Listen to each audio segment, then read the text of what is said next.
Welcome to Top Entertainment Stories of the Week, and this is the show with Joe. What is number 10? So this is a throwback Twitter. When Tito Ortiz, the UFC fighter, tried to prove to me, this guy, McGregor Rousey, to Superfan, proved to me that Joe Rogan knows who he is. So this is Tito arguing on Twitter that Joe Rogan knows who he is. He was a UFC commentator. So Tito Ortiz says, Joe Rogan, America couldn't agree with you more about a Tito Ortiz being on Joe Rogan. And then Superfan, our main protagonist here, Superfan says, he don't know you, little bro, to Tito Ortiz. If you don't know Tito Ortiz, he's a little CTE'd out. Tito Ortiz says, since May 30th, 1997, I guess that must have been Tito's debut. Superfan protagonist says, source. Tito Ortiz says, UFC 13. Superfan says, just got off the phone with Joe. He said he's never met you. Nice try, bud. And then Tito says, weird. And then shows the podcast where he's on and the interview when they first met. And then Superfan says, you made that. So funny. Number 9. Sam Altman got roasted today on Twitter saying, cool use case of ChatGPT work I heard last night. Connect your family calendars and explain your kids' interests. Every morning for the drive to school, have it make a podcast that talks about one kid's soccer game that afternoon, one kid's upcoming birthday, some news, etc. Someone comments, what if you just talk to your children?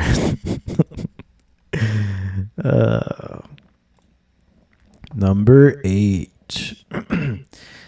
So this woman is a stalker of our friend here, Shia LaBeouf, and she thinks she's married to him. And finally, Shia LaBeouf decides to respond and actually have a conversation with his wife, fake wife. Hello. God bless you. Hello. Hi. How are you? Hey, you're scaring my dad. You're scaring my people. You hear me? You hear what I'm saying? God bless you. Leave me alone.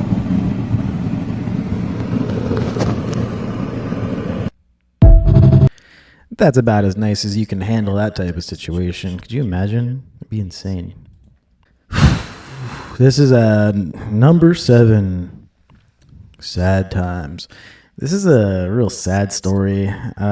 This is Emily Willis. I think she's a porn star. Can't really say that word, I don't think. But she overdosed on something, and she got locked in syndrome, which is terrifying. Like you're like basically paralyzed, and you can like make like sounds with your mouth.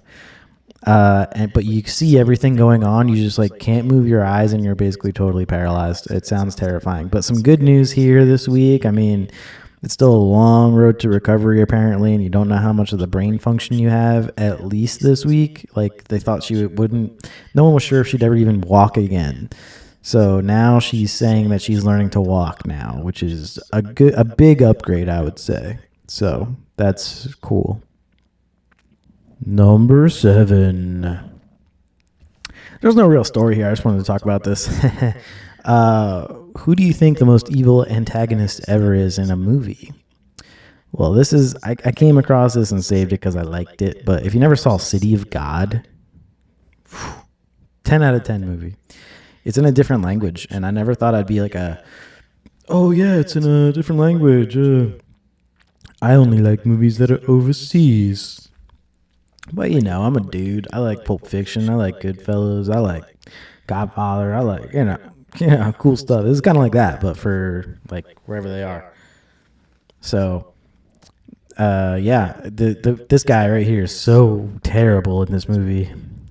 Starts out with this kid who wants to be a photographer, and he just wants to chase that dream down, but this guy, like, pulls him into the drug game and, like, does some F shit. Like, I would just watch this movie. That's all I really wanted to say in this section. Number 6. Here's something crazy. So rap music, after USAID was defunded, which is very weird, rap has not been on any real charts of substance here. I can't name you a good rapper right now, right? Do they all get jailed? What? Are they all doing rock music now? But rap music has vanished from the top of the charts after USAID was defunded. Instead, country music has dominated for 40 straight weeks. Ella Langley's "Choosin' Texas" just shattered records for the time spent at number 1, dethroning Whitney Houston and Mariah Carey. Wow. Yeah, so I don't really know what to make about that, other than, damn, I guess rap does suck. But for real, they're still good rappers. They're just in marketing hell where no one cares about them to spend money on them. Number 5. So Jim Carrey is expected to show up in Grown Ups 3, which is fun. And Jim Carrey in an Adam Sandler movie, that sounds dope. Jim Carrey, one of my favorite actors. I've made a couple videos on him. Great guy. Might be a clone, but he's also going to be in another movie, which is nice.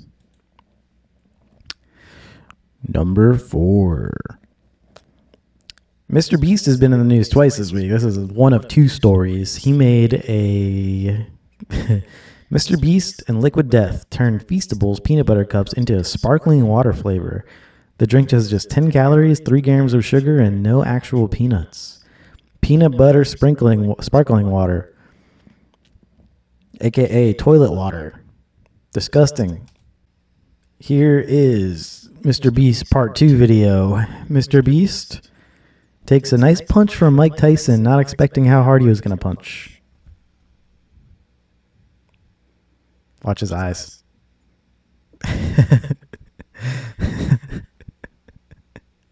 He's massaging him too. Did you see that?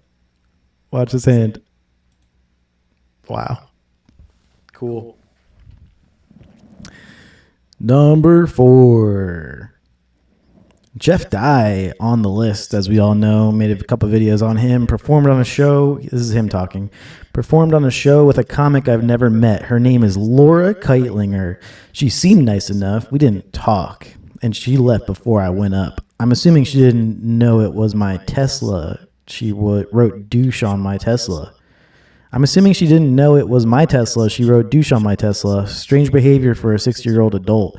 Look forward to working with you again, Tesla, at Elon Musk, at more things that'll make her cringe.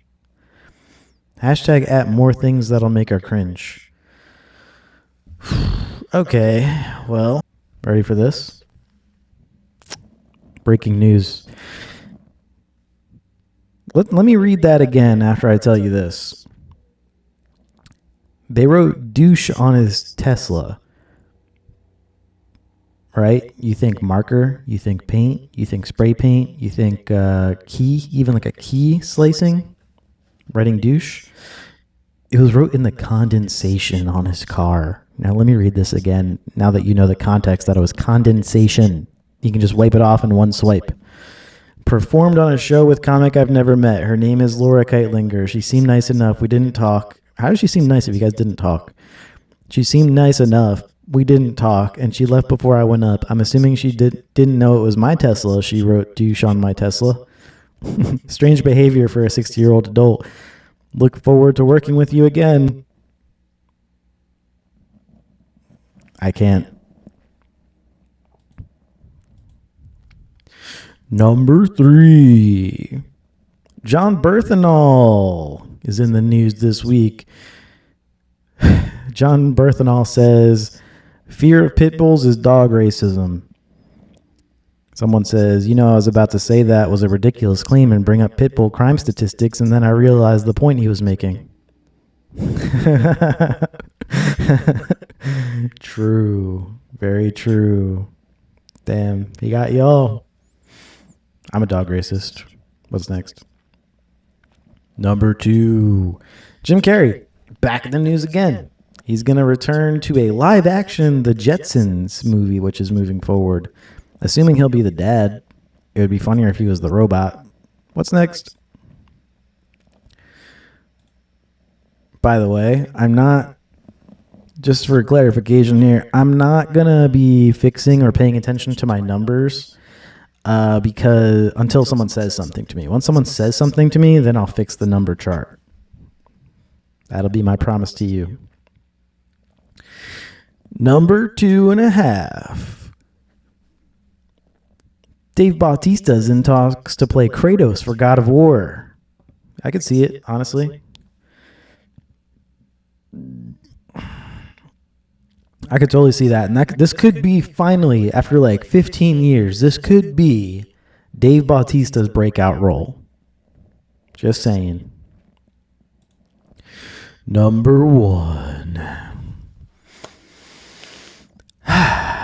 This has been my favorite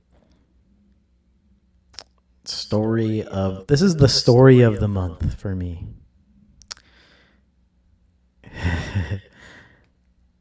And Jonah Hill has put himself out there as this mega UFC fighter because someone talked bad about him. This is what he says.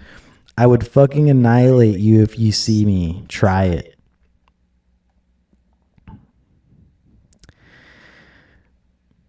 So Jonah Hill basically said that he's taken MMA pretty seriously.